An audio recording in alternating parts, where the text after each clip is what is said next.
Muy buenas noches, queridos hermanos. Qué día más agradable es hoy, lunes 21 de febrero del año 2022. Es un momento sublime de gloria donde podemos alabar y bendecir el nombre del Señor con toda libertad. Donde tenemos esa libertad que nos da la presencia del Espíritu Santo en nuestras vidas. Podemos disfrutarla. Disfrutemos la palabra, esa palabra revelada, esa palabra que trae cambios totales en nuestra vida, esa creatividad que tiene la palabra que transforma, que es útil para enseñar, para corregir, para redarguir, para instruir en justicia. Hoy quiero darle gracias al Señor porque nos permite compartir la palabra. Quiero primero ponerme en un momento de oración personal y con todos ustedes los que me escuchan para poder entrar en la presencia del Espíritu Santo. Padre, te adoro y te bendigo, te exalto y te glorifico.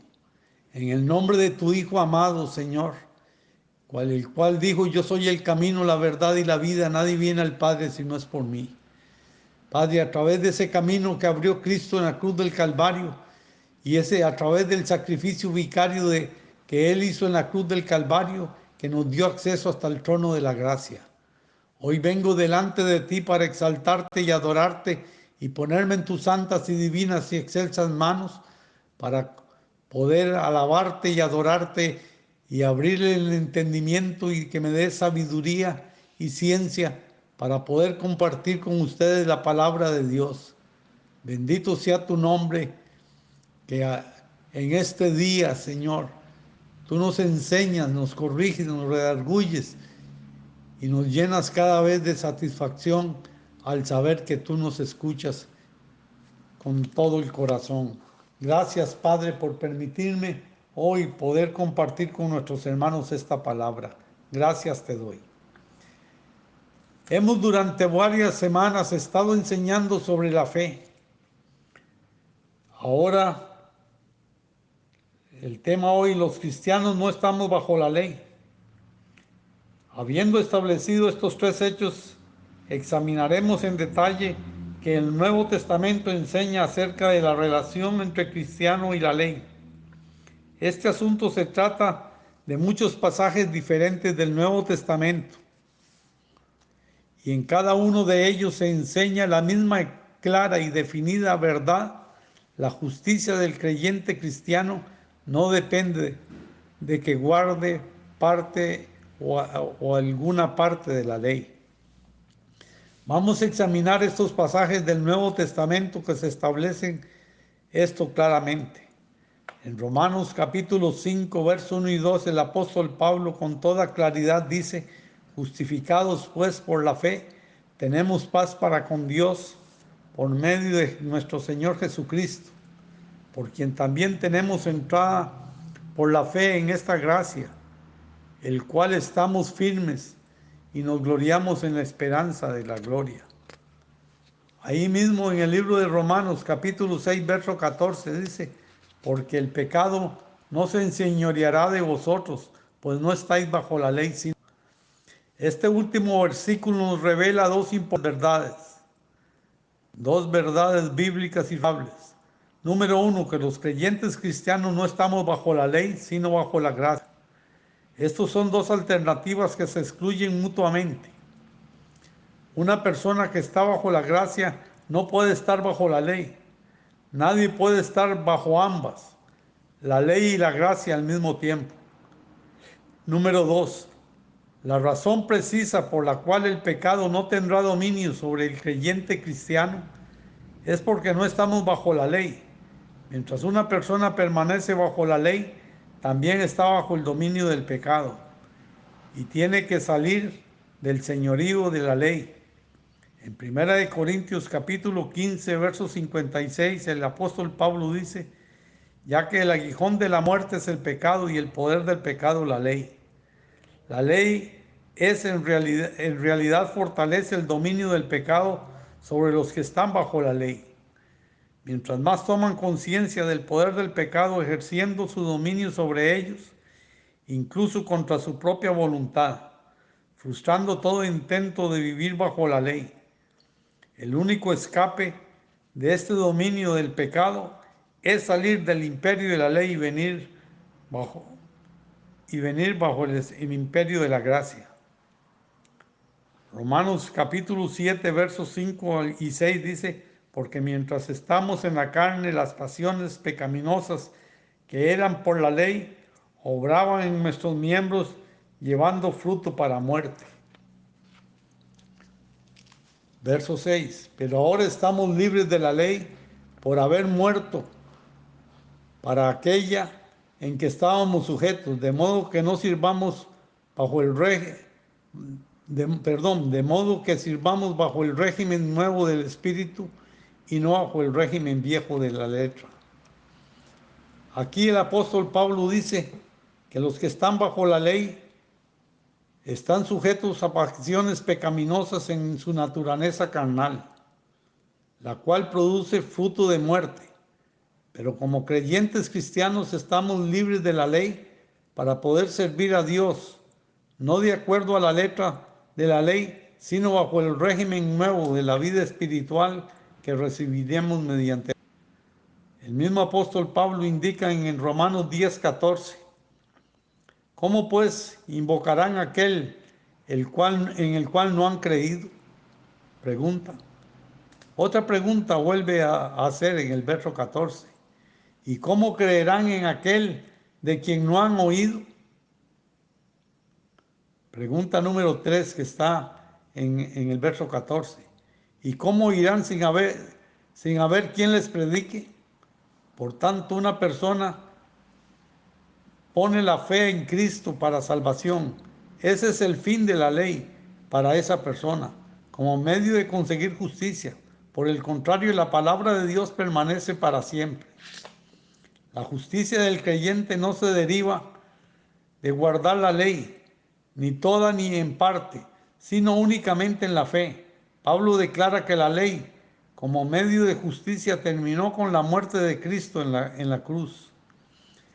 El mismo apóstol Pablo en Colosenses capítulo 2, versos 13 y 14 dice: y a vosotros, estando muertos en pecados en la incircuncisión de vuestra carne, os dio vida juntamente con él, perdonándoos todos los pecados, anulando el acta de los decretos que había contra nosotros, que nos era contraria, quitándola de en medio y clavándola en la cruz.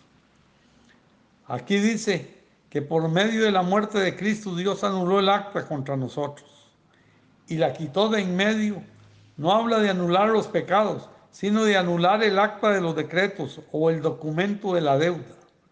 Estos decretos eran los de la ley, que se interponían entre Dios y los transgresores, por los que tenían que ser quitados antes de que Dios pudiera concederles misericordia y perdón.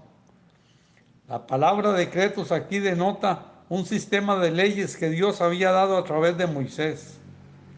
El mismo apóstol Pablo en Colosenses 2:16 dice: por tanto, nadie os juzgue en comida o bebida, o en cuanto a días de fiesta, luna nueva o días de reposo.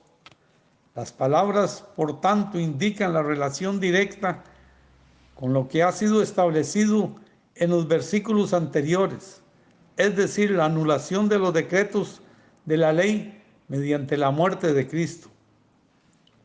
Además de la mención del día de reposo, al final de este versículo indica la observación religiosa del día sábado como día de reposo, que estaba incluido entre los mandamientos que habían sido anulados. A lo que el Señor Jesucristo quedó escrito, lo que Él dijo en Marcos 2, 27 y 28. También les dijo: el día de reposo fue hecho por causa del hombre, y no el hombre por causa del día de reposo. Por tanto, el Hijo del Hombre es Señor del día de reposo. Moisés implantó este sistema singular y completo como medio para alcanzar justicia, y como tal fue anulado. El apóstol Pablo vuelve a enseñar en el libro de los Efesios capítulo 2, versos 14 y 15. Porque Él es nuestra paz, y entre ambos pueblos hizo uno, derribando la pared intermedia de separación, aboliendo por su carne las enemistades, la ley de los mandamientos expresados en ordenanzas, para crear en sí mismo de los dos un solo y nuevo hombre, haciendo la paz. Cristo, mediante la muerte expiatoria en la cruz, ha abolido, es decir, dejar sin efecto la ley de los mandamientos, quitando la pared intermedia de la ley de Moisés que separaba a los dos pueblos para reconciliarlos con Cristo. Pero vuelve el apóstol Pablo a tratar esta relación del creyente cristiano con la ley.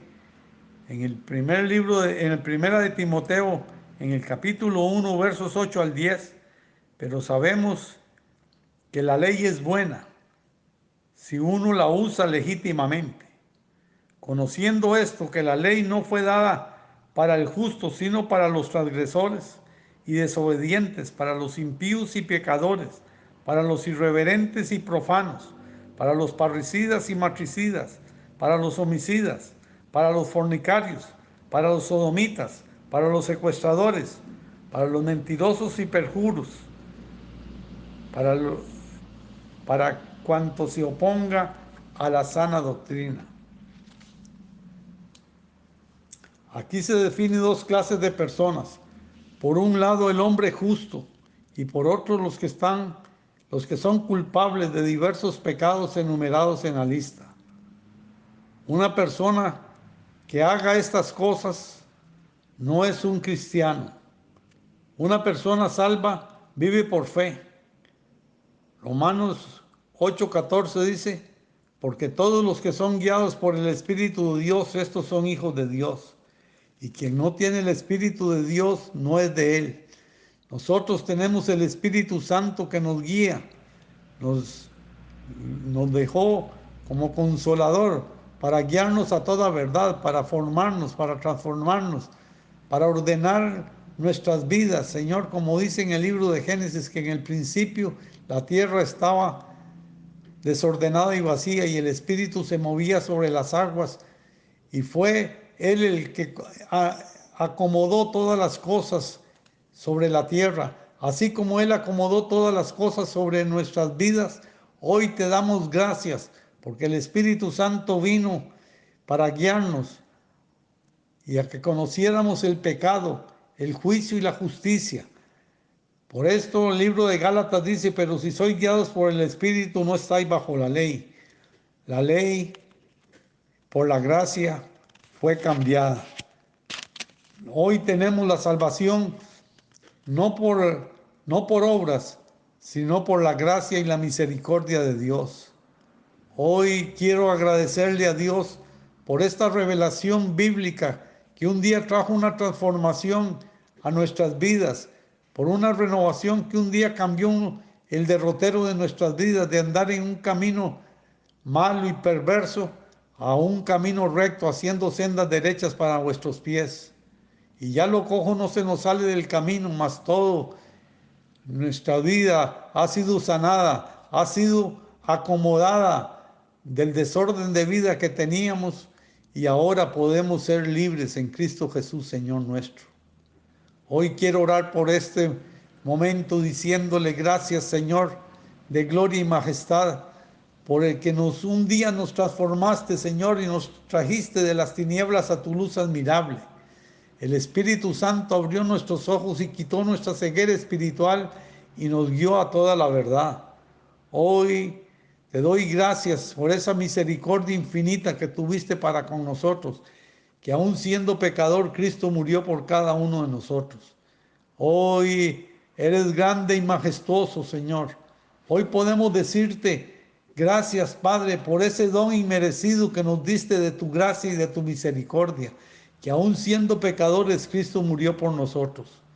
Hoy quiero bendecirlos con toda bendición sacerdotal que dice, Jehová te bendiga y te guarde, Jehová haga resplandecer su rostro sobre ti y tenga de ti misericordia.